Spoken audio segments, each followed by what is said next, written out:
हमारे चैनल को सब्सक्राइब करें और बेल आइकन दबाएं।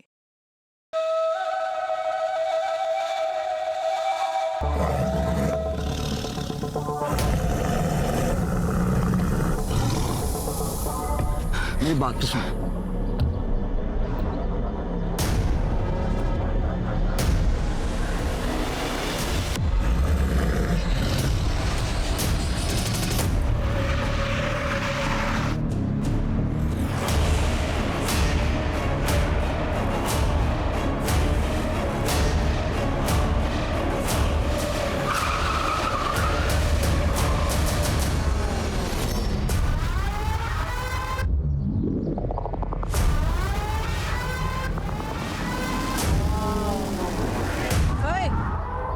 ऐसी हरकत करने की सोचना भी मत, वरना गाड़ी सीधे तेरे ऊपर चढ़ा दूंगी।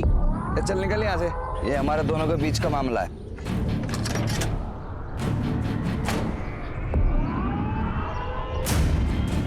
ये हमारे भी बीच का मामला है। प्रिया मेरी बेस्ट फ्रेंड है। अगर आइंदा इसके आसपास भी नजर आया ना तो गाड़ी सीधा तेरे घर में घुसा दूंगी। नीति, नीति, चल निकल यहाँ से, निकल। देख लो मत जान। तो इसको झेलती क्यों है? गरीबों को तो झेलना ही पड़ता है ना। और वैसे भी किस्मत का क्या पता, कल को अगर मुझे इससे ही शादी करनी पड़ जाए। ऐसा सोचना भी मत, वरना गाड़ी तेरे ऊपर ही चढ़ा दूंगी मैं। देख, अगर पैसे की प्रॉब्लम है ना तो तू मुझे बता दे, मैं पापा से बात कर लूंगी, तेरी कहीं ना कहीं जॉब लगवा देंगे वो तो अच्छा हुआ मेरा ड्राइवर आज गुटली मार गया, तो मुझे खुद डिलीवरी करने निकलना पड़ा। लड़की होके तू कंपनी चलाती है, डिलीवरी भी खुद ही देने जाती है, इतना सब कुछ तू कर कैसे लेती है? अरे हिम्मत हो तो सब कुछ पॉसिबल है, तू भी कर सकती है। चल तुझे घर छोड़ देती हूँ।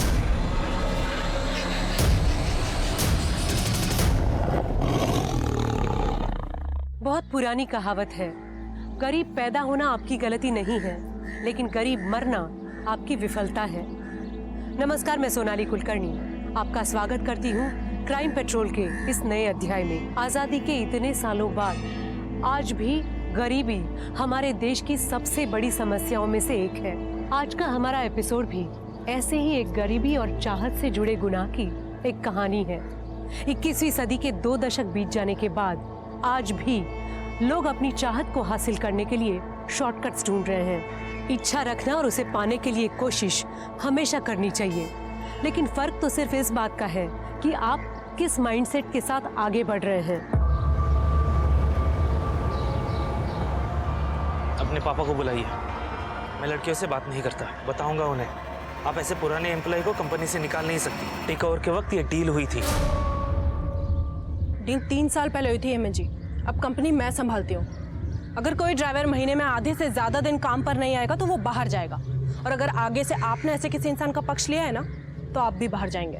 बहुत बड़ी गलती की है मेरे पापा ने जो आपको ये बिजनेस बेचा।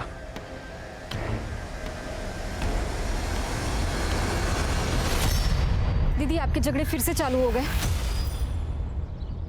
अरे तो क्या करूं स्वाति, ऐसे लोग ऑफिस आकर लड़कियों को धमकाएंगे, उनको परेशान करेंगे, तो ऐसे लोगों को ऐसे ही हैंडल करना पड़ता है। अरे दीदी, तो पापा से बात करो ना, आप क्यों झगड़ा करते फिरते हो? नहीं नहीं, पापा को पहले ही 10 टेंशन है फैक्ट्री की।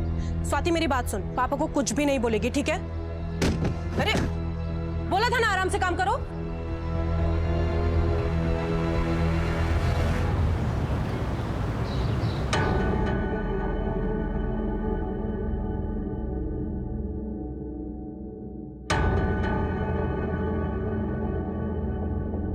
नीति, ट्रांसपोर्ट ऑफिस में क्या हुआ है? और ये पुराने मालिक का लड़का क्यों आया था? पापा वो ऑफिस आकर अपनी पावर दिखा रहा था तो झाड़ दिया मैंने। बस गार्ड से पिटवाया नहीं? हाँ? क्या पापा, आप भी ना। अरे मेरा बच्चा, जो तुझे ठीक लगे ना वो कर, किसी से डरने की कोई जरूरत नहीं है। प्रॉफिट डबल कर दिया तूने बिजनेस का। बल्कि मैं तो ये सोच रहा था कि अपनी आयरन फैक्ट्री बंद करके तेरे साथ ट्रांसपोर्ट ऑफिस में बैठ जाता हूँ, बस एक बार तेरी शादी करो। पापा ये शादी, अरे रुक ना बेटा, ये देख कुछ फोटोग्राफ्स आए। अरे देख तो सही, इनमें से तेरे बिजनेस के साथ किसी को कोई भी प्रॉब्लम नहीं है। ये लड़के वड़के देखना नहीं होता मुझसे, एंड आई नो आप मेरे लिए जो चुनोगे बेस्ट चुनोगे।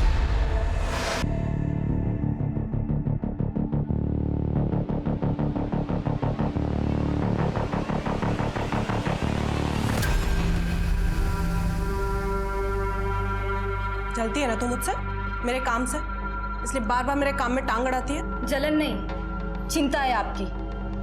ठीक है, करो जो आपके मन में है, लड़ो लोगों के साथ, कोई कुछ कर देगा किसी दिन तो। अपना मेकअप का कोर्स करने मुंबई जा और आइंदा मुझसे बात मत करना।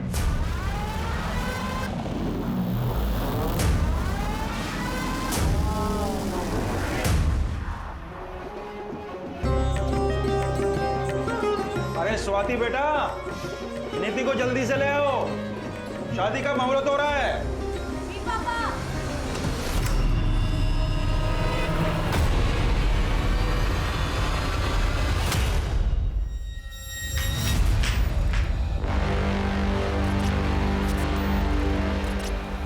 प्रिया, आप दीदी को लेके आएंगे प्लीज? हाँ, मैं अभी लेके आती हूँ। नीति, नीति, अंकल जी। क्या हुआ? स्वाति, अंकल जी, अंकल जी नीति कमरे में नहीं है। कमरे में नहीं है? मैंने बाथरूम में भी चेक किया, वहां पे भी नहीं है। अरे यहीं कहीं इधर उधर घर में होगी, तुम अंदर जाके देखो जल्दी। जाओ। नीति, नीति, नीति, नीति, नीति, नीति। बस कीजिए समझी जी, अब आप बता दीजिए कहाँ भगाया है अपनी बेटी को? क्या बकवास कर रहे हैं आप? मैं क्यों अपनी बेटी को उसी की शादी से भगाऊंगा? मैं सब समझ चुका हूँ कि आप क्या क्या कर सकते हैं। ये सब किया धरा आपका ही है, या तो आप यहीं बता दीजिए, नहीं तो पुलिस पूछेगी आपसे ये सवाल। सर, इतना इंतजाम करके खर्चा करने के बाद अपनी ही बेटी को उसी की शादी से भगाऊंगा मैं? क्यों? तो फिर निधि शादी के जोड़े में इतने सारे मेहमानों के बीच में से गायब कैसे हो गई? सर मैं बता रहा हूँ आपको, सब कुछ किया धरा इसी आदमी का है। कोई मालदार पार्टी मिल गई होगी इसको, इसलिए मेरे 20 लाख रुपए देने के लिए।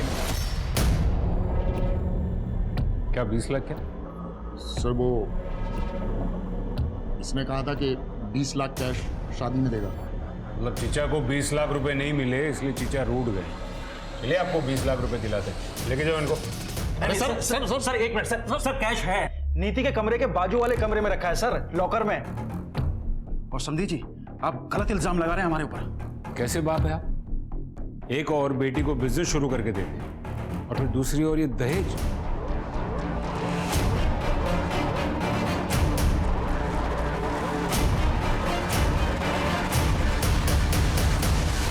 क्या लॉकर खुला है और पैसे गायब हैं? सर मैंने पैसे लॉकर में ही रखे थे सर, मुझे याद। बस कीजिए पापा, पैसों को छोड़िए अभी। दीदी इंपॉर्टेंट है ना अभी।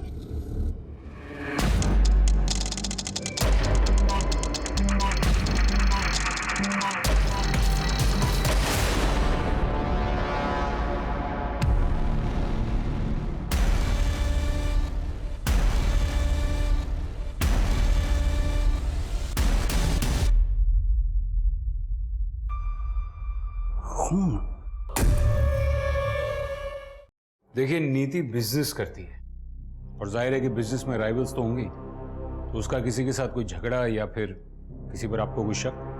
हेमंत हो सकता है, या फिर वो प्रिया का आशिक अभय।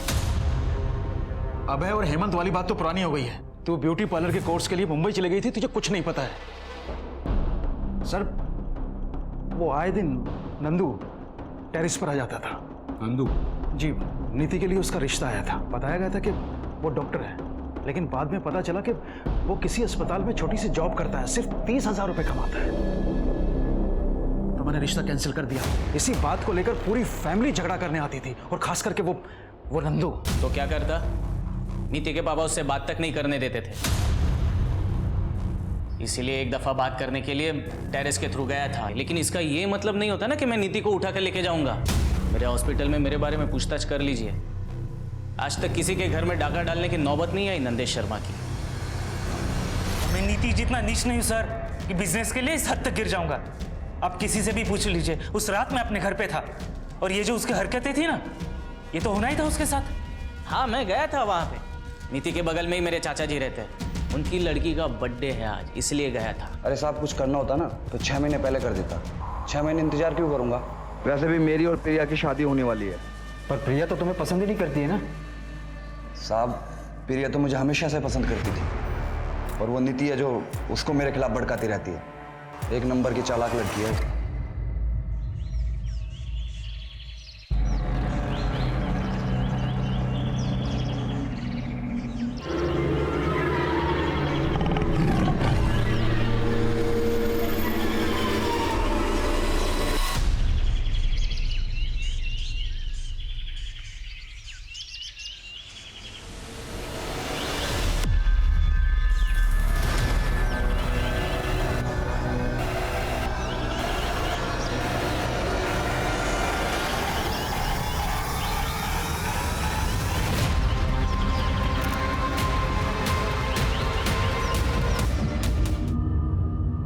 सर इसकी शादी होने जा रही थी, फिर ये शादी से ही गायब हो गई। फिर किसी ने इसे इतने बेरहमी से मार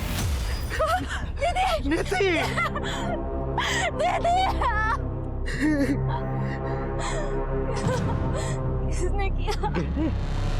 गहने कहाँ गए? सब 14-15 लाख से ऊपर के गहने थे।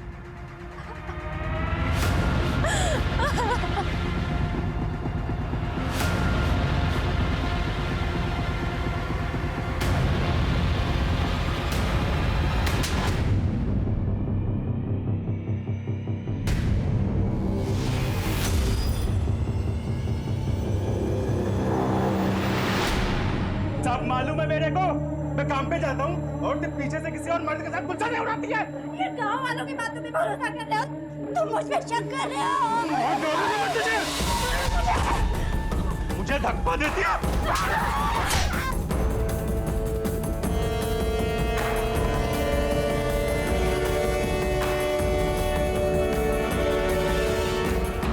वो आशिक तेरी माँ को मार के भाग गया। सुन, जब हम बाहर थे वो खिड़की के रास्ते से घर में घुसा, कुल्हाड़ी से तेरी माँ को मारा और भाग गया। यही बोलेगा तू टेंशन मत ले, मैं सब ठीक कर दूंगा, ठीक है?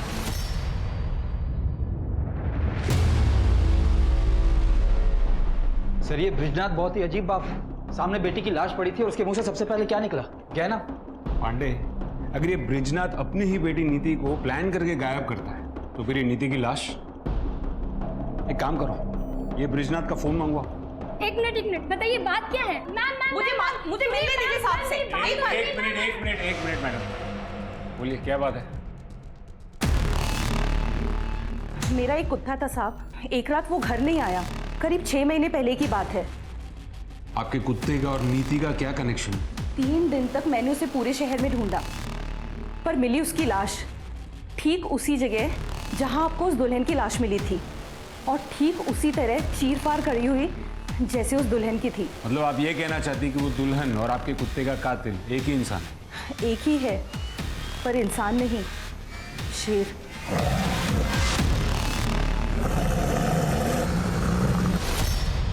मैडम इस जंगल में सियार तक नहीं है, शेर? मुझे मालूम था आप लोग ऐसे नहीं मानेंगे, इसीलिए। 1 मिनट। जीतू इधर आ। साहब ये जीतू है, वो रामदीन सिंह है ना, उसकी वर्कशॉप में काम करता था, जहां वो लकड़ी और रद्दी का काम होता है। अभी 3 महीने पहले इसने नौकरी छोड़ी है। जीतू बता ना साहब को, तूने उस दिन क्या देखा था?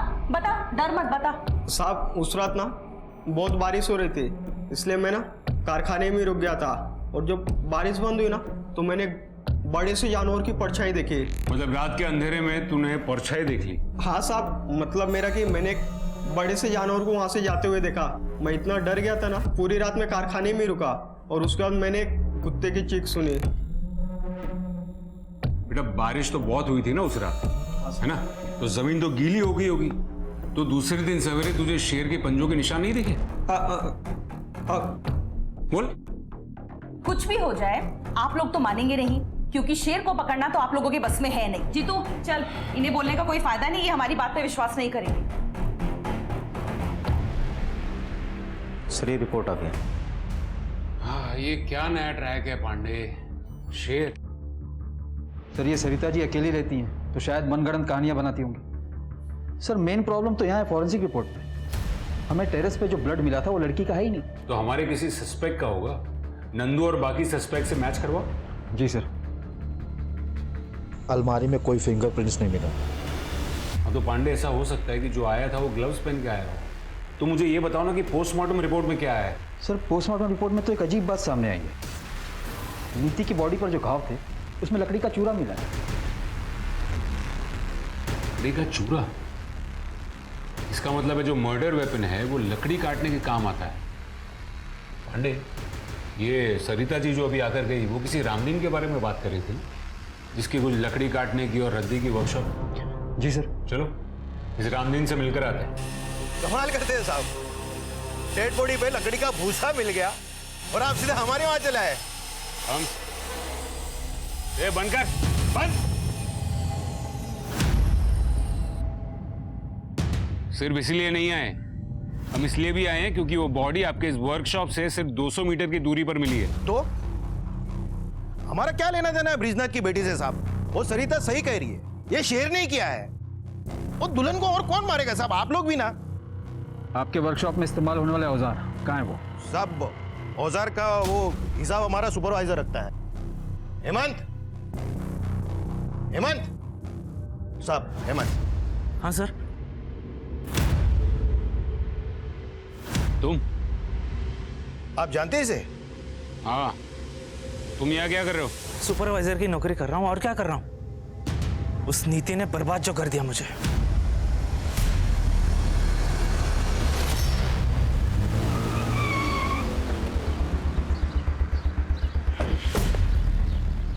पांडे, ये हेमंत जितना सीधा दिखता है उतना सीधा लगता नहीं है। पर सर, हमने पता तो किया था। हेमंत के कॉल रिकॉर्ड के हिसाब से उस रात वो अपने घर पर ही था, और तो और आईपी भी चेक किया उसका। वो उस वक्त ऑनलाइन कुछ वीडियोस देख रहा था। सर, वैसे कॉल रिकॉर्ड से एक बात याद आई। क्या? जब मैं कॉल रिकॉर्ड चेक कर रहा था तो उसमें से मुझे एक सर, मेरी बहन नीति के कातिल का कुछ पता चला क्या? ऐसे कैसे कोई घर में घुसकर दीदी को गायब कर सकता है? आप तसल्ली रखिए, हम इन्वेस्टिगेशन कर रहे हैं। ऐसे कैसे तसल्ली रखूं? एक छोटा सा झगड़ा क्या हो गया? दीदी ने मुझसे बात ही करनी बंद कर दी थी, इसलिए मुझे कुछ पता ही नहीं चला कि यहाँ पे क्या हो रहा है। आप प्लीज हमें बताइए कि पिछले 1-1.5 महीने से नीति का फोन इनएक्टिव क्यों था? इनएक्टिव? सर, ऐसे कैसे हो सकता है? दीदी को तो बहुत सारे कॉल आते थे ऑफिस के काम से। हमने उनके ऑफिस में भी पता किया, वो उस दौरान ऑफिस जाती ही नहीं थी। सर, दीदी बीमारी तक में ऑफिस मिस नहीं करती थी। सर, ये कॉल रिकॉर्ड आपको देखनी चाहिए। उस दिन अगर तुम अपना बर्थडे घर पर मना रहे थे तो तुम्हारे फोन की लोकेशन जंगल में क्यों दिखा रही थी? क्या सर, सिर्फ उसी दिन का चेक किए? कुछ दिन पहले का चेक करते तो हर दिन का लोकेशन आपको वही मिलता। रनिंग करने जाता हूँ डेली। पिछले 2 सालों में 5 मैराथन भाग चुका हूँ मैं। अगले महीने मुंबई में मैराथन होने वाली है, उसी के लिए प्रिपरेशंस कर रहा हूँ। उस दिन हंगामे के बाद थोड़ा मूड ऑफ हो गया था, इसके लिए रनिंग करने निकल गया। देखो, ये रनिंग, ये मैराथन, ये सब बकवास छोड़ो और सच सच बोलो। सर, क्या प्रूफ है आपके पास कि मैं झूठ बोल रहा हूँ? अरे साहब से मिलना है यार। अरे रुको साहब, इस शहर में शेर घूम रहा है, हमें खबर मिली है। आप क्या कर रहे हैं साहब? क्या आप इंतजार कर रहे हैं कि हमें और हमारे बच्चे को खा जाए साहब? देखिए, ये एक अफवाह है, जंगल में कोई शेर नहीं है। लेकिन सरिता जी अपने लोकल न्यूज़ चैनल पे बता रही है साहब कि शेर है। मैंने खुद सुनी थी शेर की दहाड़ उस दिन लकड़ी की वर्कशॉप के पास, पर पुलिस तो कभी ये मानेगी नहीं। सर, अगर सच में ही शेर हुआ तो? कमाल कर रहे हो पांडे। मतलब 10 साल से शेर उस जंगल में है और अब अचानक उसे भूख लगी। पांडे, मुझे टेंशन तो इन लोगों की हो रही है। आज तो जैसे तैसे भगा दिया, लेकिन डर फैल रहा है शहर में। पांडे, अपने शहर में एक प्रोफेसर शेखर है, ये जंगल वगैरह में रिसर्च करते हैं। हाँ सर, उसे जंगल का चप्पा चप्पा पता है। उनको बुला के लेके आओ। शहर के लोगों को उनकी बात पर बहुत भरोसा है। अगर वो कहेंगे ना कि शेर नहीं है तो शायद लोग मान जाएंगे। जी सर।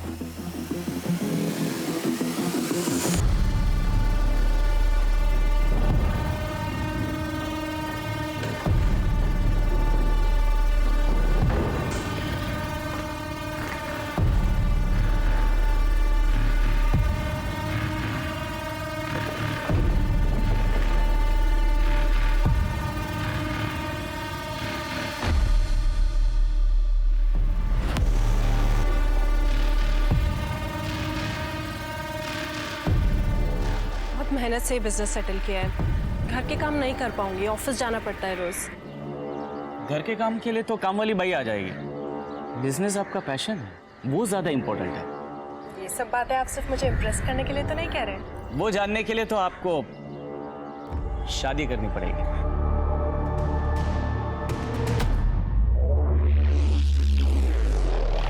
10 साल से चल रही है शेर की कहानी। एक सर्कस कंपनी आई थी, उनके पास शेर तो था नहीं, लेकिन उन्होंने पूरे शहर में ढिंडोरा पीट दिया कि शेर का खेल दिखाएंगे।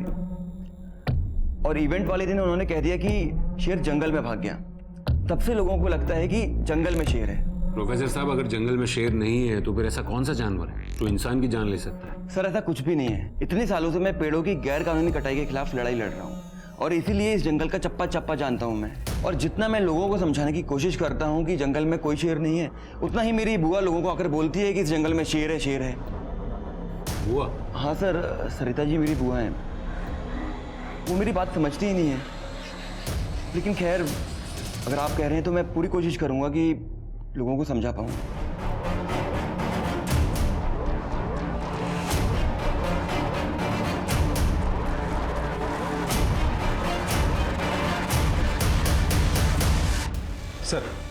सर ये ब्रिजनाथ सीधा आदमी नहीं, ये तो लगा था, पर इतना घटिया आदमी होगा ये नहीं सोचा था।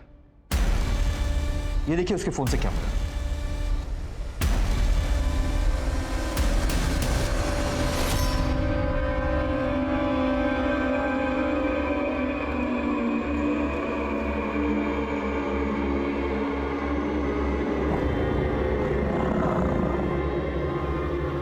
कौन है?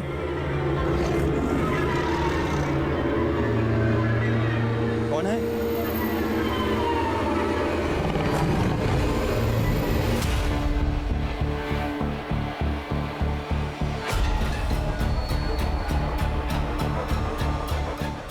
सर मैं क्यों अपनी बेटी की ऐसी फोटोग्राफ्स लूंगा? ये फोटोज देखकर साफ साफ पता चल रहा है कि नीति ने खुद में फोटो नहीं खींची, किसी और ने खींची। और ये फोन किसका है? आपका। ये फोटोज आपके फोन से मिली। अब आप मुझे बताइए कि आपने नीति की ऐसी फोटोज क्यों खींची? सर मुझे नहीं पता कि ये फोटोग्राफ्स मेरे इस फोन में कैसे आए। और सर आप मेरी बेटी के कातिल को और उस आदमी को क्यों नहीं ढूंढ रहे हैं जिसने मेरे सारे पैसे और मेरे सारे गहने चुराए हैं? कौन है? अरे कौन है वहां? फिर से आ गए ना तुम लोग यहाँ पेड़ काटने के लिए?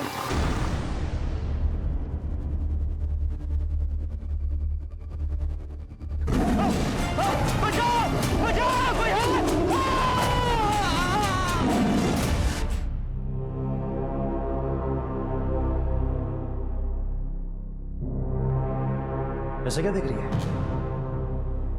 आपने सच में दीदी के साथ कुछ किया तो नहीं ना? शादी के कुछ हफ्ते पहले से दीदी का फोन क्यों बंद था? तेरी हिम्मत कैसे ही मुझसे ऐसी घटिया बात करने की? और उसका फोन बंद नहीं था तो उससे बात नहीं करनी थी।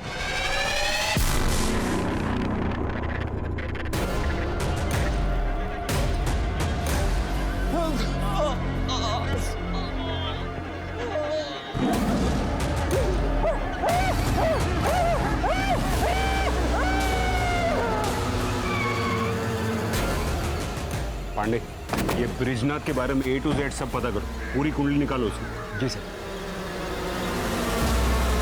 ये तो एकदम दुल्हन को जैसे मारा था ना, बिल्कुल वैसे ही मारा है। ये शेर का ही काम लग रहा है भाई। जंगल में पेड़ों की बेहिसाब कटाई और नेचर के साथ होती छेड़खानी के कारण आजकल जंगली जानवरों का इंसानों पर हमला करना आम बात है। कुछ ऐसा ही यहाँ भी हो रहा था। गांव के लोगों ने तो इस बात को मान लिया था कि इन सब हत्याओं के पीछे शेर है, लेकिन पुलिस अब भी इस बात को मानने के लिए राजी नहीं थी। क्या सच में ऐसा हो सकता है कि जिस खूनी को पुलिस ढूंढ रही थी वो एक इंसान नहीं बल्कि एक आदमखोर शेर है? आना।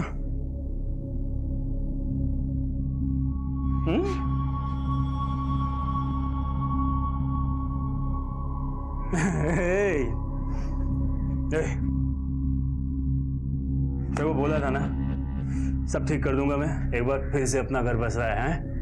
ये तेरे माँ जैसी नहीं है, बहुत ख्याल रखेगी तेरा। हैं? चल जा बाहर खेल, हैं? चल और दरवाजा बंद कर लेना। हाँ हाँ।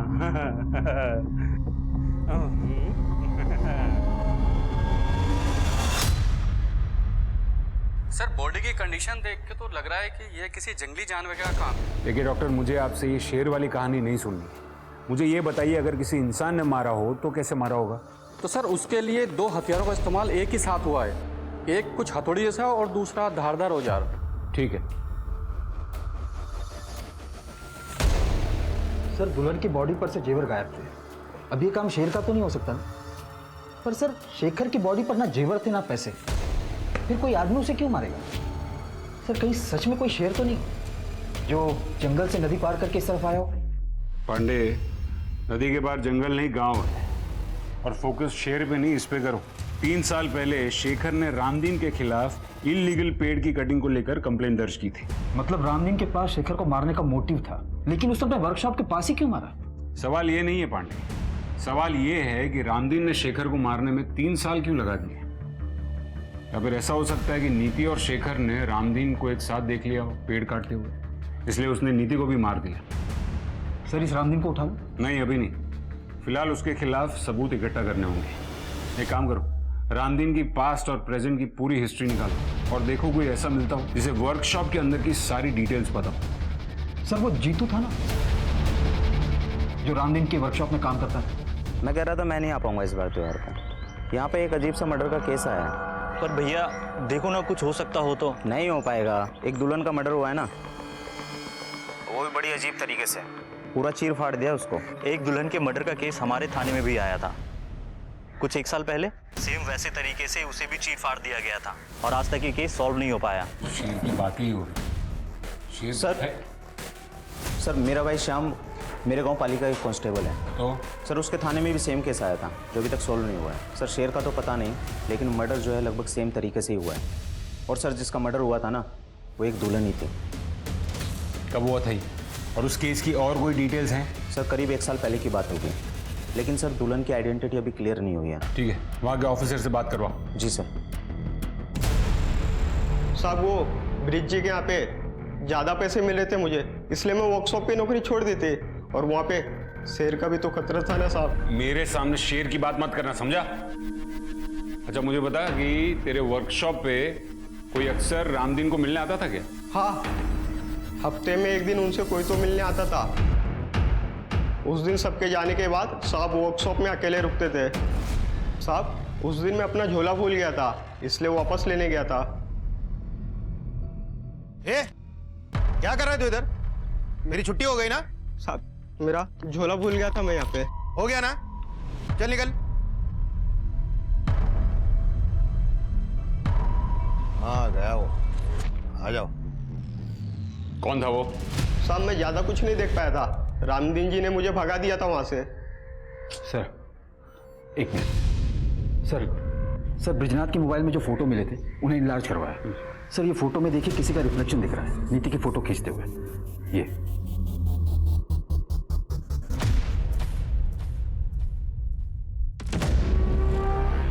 सर ये तो सुलभा है। सुलभा? हमारी नौकरानी। सुलभा, सुलभा! जी साहब।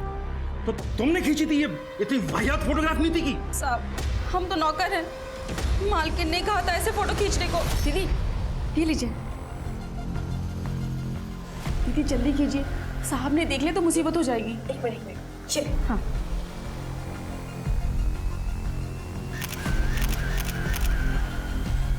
पर दीदी के पास खुद का अपना फोन था, तो पापा के फोन से क्यों खिंचवाएंगी? मालिक ने 1.5 महीने पहले फोन छीन लिया था। छीन लिया था? ये घर में क्या चल रहा था पापा? कुछ नहीं चल रहा था। मैं आपकी थोड़ी मदद कर देता हूँ। यहाँ आने से पहले हमने आपके सारे अकाउंट्स चेक किए। पिछले कुछ महीनों में क्रेडिट कार्ड से काफी शॉपिंग की है आपने। Fridge, TV, washing machine. अरे पर किसके लिए? घर में ऐसा कुछ नया तो आया नहीं है। आपके घर के लिए नहीं, इन सारी चीजों की डिलीवरी प्रिया के घर पे हुई थी। प्रिया नीति की दोस्त। अब आप कुछ बताएंगे या फिर बाकी की कहानी मैं प्रिया से पूछ लूं? क्या करती सर, घर में खाने तक को पैसे नहीं थे और फिर ब्रिज जी मुझे मिले। नीति ने मुझे बताया तुम्हारे बारे में, मैं मदद कर सकता हूँ तुम्हारी, लेकिन बदले में तुम्हें भी तो कुछ करना पड़ेगा।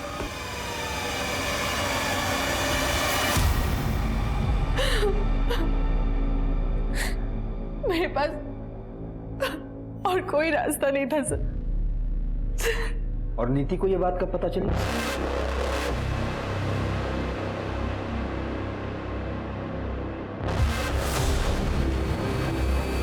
पापा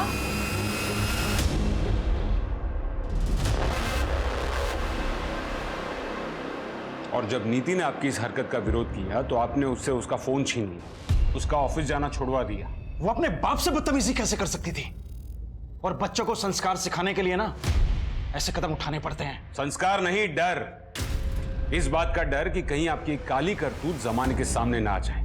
और आपको लगा होगा कि शादी के बाद तो आप नीति जैसी कॉन्फिडेंट लड़की को रोक नहीं पाओगे। तो पापा,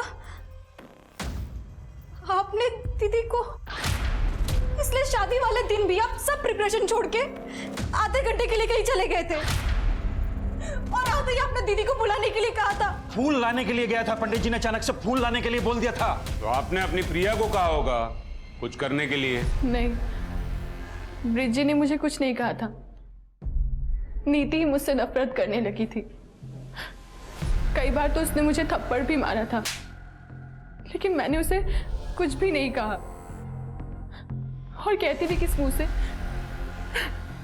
मुझसे ये सब कुछ और झेला नहीं जा रहा था, इसलिए मैंने अभय से शादी करने के लिए हाँ कह दिया। सर, वो गांव से ऑफिसर का फोन। हाँ जी, मुझे वो दुल्हन वाले मर्डर केस की डिटेल्स चाहिए थी। हाँ सर, एक फ़ोन मिला था उसके पास से, लेकिन वो बहुत ही डैमेज था और लॉक भी था। बहुत टाइम लग गया उसको ठीक करने में और अनलॉक करने में। अब करीब 1 साल के बाद अनलॉक हुआ तो पता चला कि वो यहीं गांव के पास ही रहती थी। दुल्हन की फैमिली का कहना था कि उस लड़की का किसी के साथ चक्कर चल रहा था, लेकिन किसके साथ वो हमें पता नहीं। Thank you very much. और कोई डिटेल्स मिले तो हमारे साथ शेयर कीजिएगा। Okay sir. मेरा पूरा परिवार बिखर गया।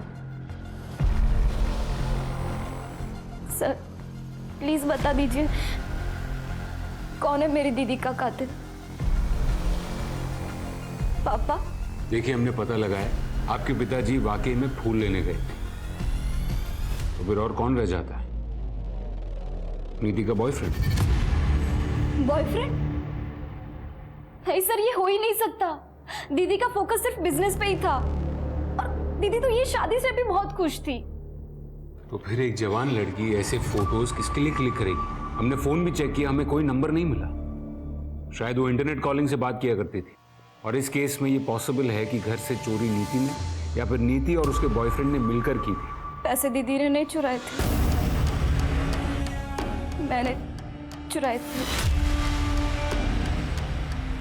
मुझे अपना ब्यूटी पार्लर खोलने के लिए पैसे चाहिए थे और पापा को मुझ पे भरोसा ही नहीं था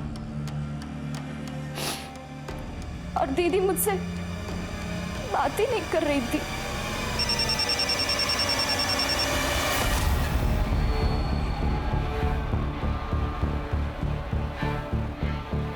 सर, माधुरी के बॉयफ्रेंड का पता चल गया है। अच्छा? लेकिन वो भी मर चुका है। गांव के करीब 70 किलोमीटर दूर उसकी बॉडी मिली थी। उसका खून भी करीब उसी टाइम पे हुआ है जब माधुरी का खून हुआ था। खूनी ने दोनों को किसी तेजदार हथियार से चीर फाड़ दिया है। कमाल है, 3 खून और वो भी एक ही तरीके से। कोई सरफिरा खूनी घूम रहा है शहर में। मैं तुम्हें फोन करता हूँ। क्या हो रहा है यहाँ पर? देखिए साहब, ये आपकी लापरवाही का नतीजा। शेर ने तो इसे लगभग मार ही डाला।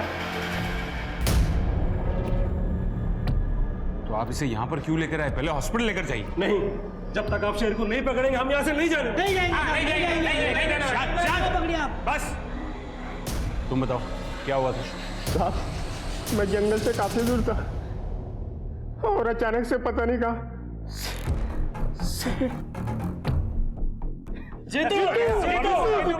देखिए, आप लोग विश्वास रखिए, हम आज के आज ही जंगल विभाग से बात करेंगे, लेकिन आप प्लीज इसे पहले हॉस्पिटल लेकर जाइए। पांडे जी साहब। 2-4 लोग गांव के मरेंगे नहीं ना जब तक।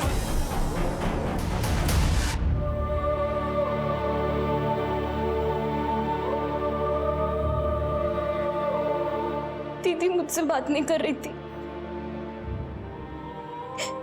तो मैंने क्यों कोशिश नहीं की उनसे बात करने की? दीदी इतनी मुसीबत में थी, उनको मेरे साथ की जरूरत थी और मैं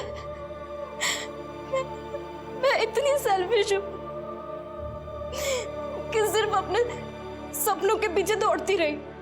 अगर मैं दीदी के साथ होती तो आज दीदी मेरे साथ मेरे रहते हुए घर मर्द को देखती तू? छोड़ दे, तू क्या खरीद के लाया है मुझे? सबको बता दूंगी कि तूने अपनी पहली बीवी को कैसे मारा है। पूरी दुनिया को बताएगी। 4 दिन हुए नहीं, इतना लगा हो गया।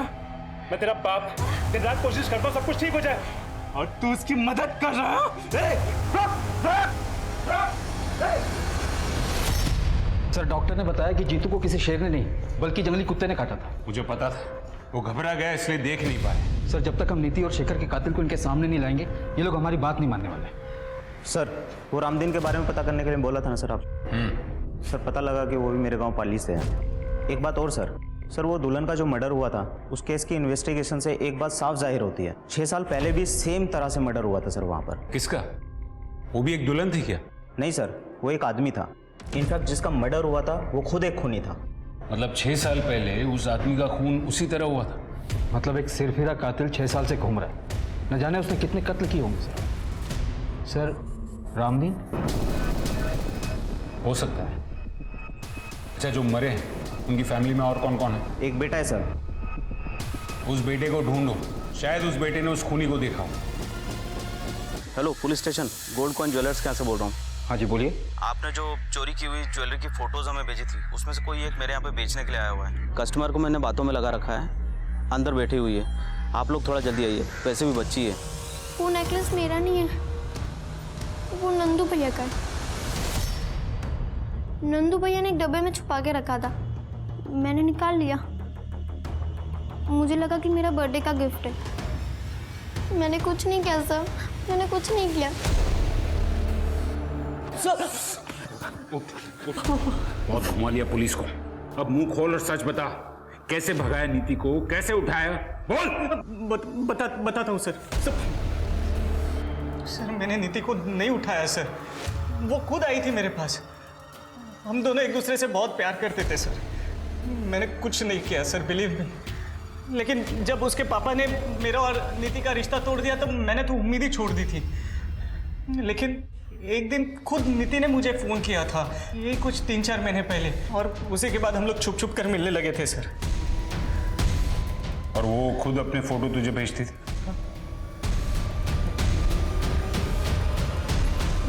जी सर, बॉयफ्रेंड था मैं उसका। लेकिन भागने का प्लान नीति ने बनाया था और हम लोग भागकर सीधा मुंबई जाने वाले थे। और बराबर शादी वाले थे? हाँ, मतलब नीति का ऐसा प्लान था कि शादी वाले दिन उसके पास ढेर सारे गहने होंगे तो मुंबई में हम लोग आराम से सेटल हो जाए। सारा नीति का आइडिया था, सब राजी खुशी हो। तो फिर टेरेस पर खून कहां से आया? और वो जंगल के बाहर डेड बॉडी? जंगल में डेड बॉडी का तो नहीं पता सर, लेकिन वो टेरेस पे खून वाला प्लान मेरा था।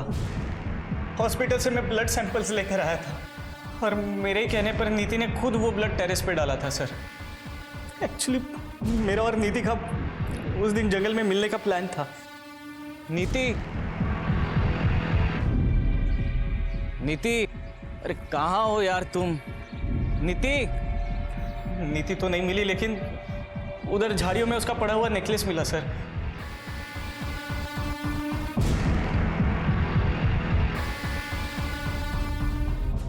मेरा विश्वास कीजिए सर, उस दिन जंगल में क्या हुआ मुझे कुछ नहीं पता सर। उस दिन जंगल के आसपास तू अकेला ही था और कोई नहीं था। तुमने जरूर किसी को देखा होगा। नहीं सर, मैं अकेला नहीं था, मतलब और भी कोई था वहां पर। दूर से उसकी शक्ल देख तो नहीं पाया, लेकिन हाँ वो लंगड़ा कर चल रहा था। शायद उसके पैर में कोई तकलीफ थी और वो रामदीन की वर्कशॉप की ओर जा रहा था सर। सर रामदीन के वर्कशॉप में कौन कितने बजे आता जाता है ये सुपरवाइजर हेमंत को जरूर पता हो। अच्छा, वो जिसके पाँव में दिक्कत है सर, वो तो टेम्पररी ड्राइवर था जिसे कुछ सामान लाने के लिए भेजा था। क्या नाम है उस ड्राइवर का? सर सुखबीर, जिसे उस नीति ने काम से निकाला था। मैंने कुछ नहीं किया सर, वो तो मेरी किस्मत ही खराब, जो उस वक्त मैं फैक्ट्री गया था कुछ काम से।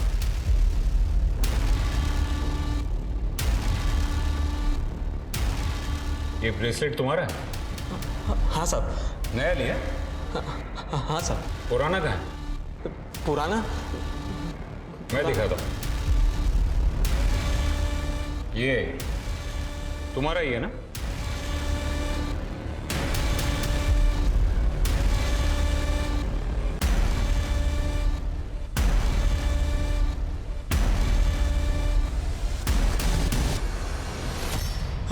हाँ साहब, मेरा ही है।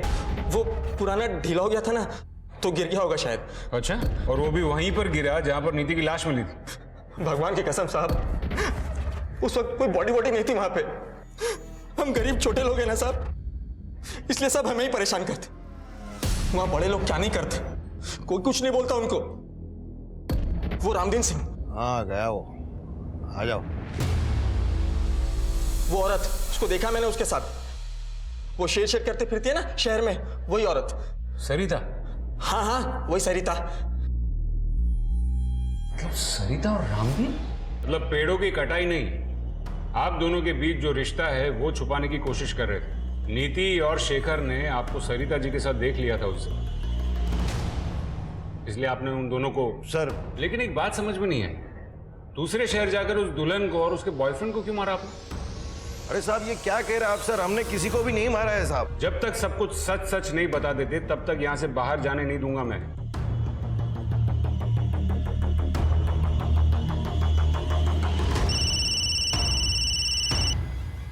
हाँ गुप्ता बोलो। सर उस बच्चे का पता किया है हमने यहाँ से। सर उसके हिसाब से वो बच्चा करीबन 1 साल पहले इसी कंस्ट्रक्शन साइट पे काम कर रहा था, लेकिन अभी वो यहाँ काम नहीं कर रहा है। लेकिन सर एक बात और पता चली है, वो दुल्हन माधुरी जिसका मर्डर हुआ था वो यहीं आसपास किसी स्कूल में काम करती थी, और सर उस बच्चे का घर भी इसी स्कूल के आसपास ही है। तो क्या इस माधुरी का उस बच्चे के साथ कोई कनेक्शन, या फिर उसके बाप के साथ कोई कनेक्शन? सर इतना तो नहीं पता, पर यहाँ पे एक गार्ड है, उसने बताया कि वो उस बच्चे को जानता था जब वो बच्चा यहाँ काम किया करता था। गुप्ता मैं एक काम करता हूँ, यहाँ डिस्ट्रिक्ट से एक स्केच आर्टिस्ट भिजवा रहा हूँ, उसका स्केच निकलवाओ। Right sir.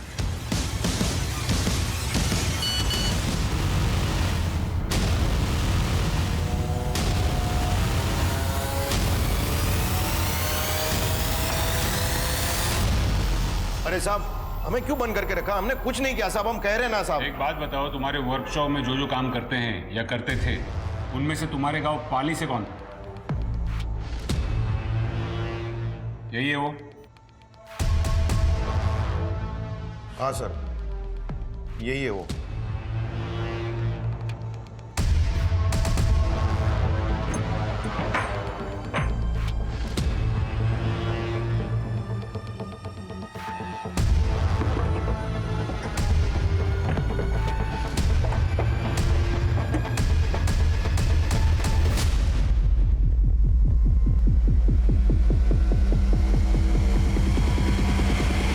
सर ये लोगो इस गांव में कई जगह देखने को मिलेगा। एक बाबा यहाँ का, उसी का ही लोगो है। चलिए मैं लेकर चलता हूँ आपको उस बाबा के घर।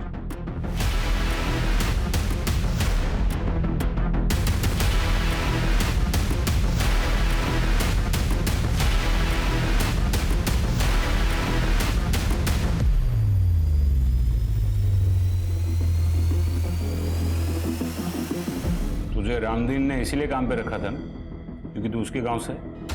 हाँ रखा था तो साहब। और तुझे नौकरी सिर्फ इसीलिए करनी थी ना कि एक अच्छी सी लड़की से शादी करनी थी? साहब शादी करके घर तो बसाने हैं ना हमें भी।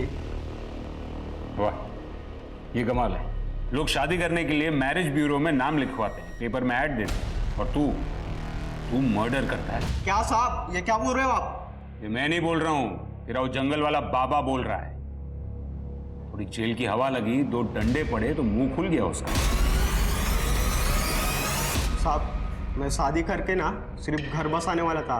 वो माधुरी थी ना, उससे बहुत प्यार करता था मैं, लेकिन उसने क्या किया, घर से भागने के लिए मेरा ही इस्तेमाल किया। किसके लिए? उस फालतू लड़के के लिए। मार दिया उसे, उसके बाद उसके यार को भी। हाँ मैं घर से जल्दी निकलकर जंगल में तुम्हारा वेट करूंगी। हाँ तुम लेकिन लेट मत होना। हाँ सारे गहने लेकर आ रही हूँ, पहने हैं मैंने, तुम जल्दी आना बस।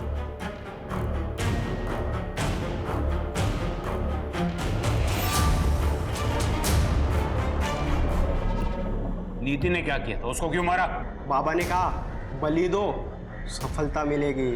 फिर बाबा ने मुझे बताया कुछ पाने के लिए बलिदान देना पड़ता है, बलि देनी पड़ती है।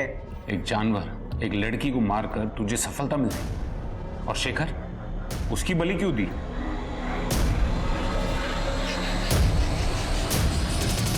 आओ वो शेखर अगर उस दिन बीच में ना आया होता ना तो हमारी प्रक्रिया पूरी हो जाती है।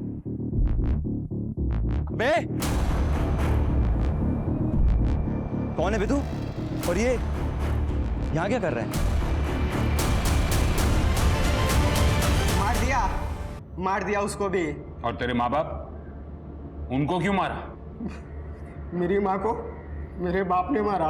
वो जो कुछ भी बोलते थे मेरी माँ के बारे में, उनके आशिक के बारे में, सब कुछ झूठ था, सब गलत था। और ये दुनिया वाले उनकी झूठ को सच मानते थे। मगर मैं समझ गया था उस आदमी को, इसलिए मैंने उसको कुल्हाड़ी से मार दिया था। अब चिंता करने की कोई बात नहीं। बाबा ने मेरा शुद्धिकरण करवा दिया है। अब मैं शादी कर सकता हूँ, अपना घर बसा सकता हूँ। तेरा शुद्धिकरण तो बेटा अब हम करेंगे, और तेरा घर है ना, ये जेल में बसाएंगे। किसी चीज की बेहिसाब चाहत इंसान को गुनाह के रास्ते पर ले जा सकती है। चाहत पागलपन ना बने, इसके लिए हमें ये मालूम होना चाहिए कि हमें कब खुद को रोकना है।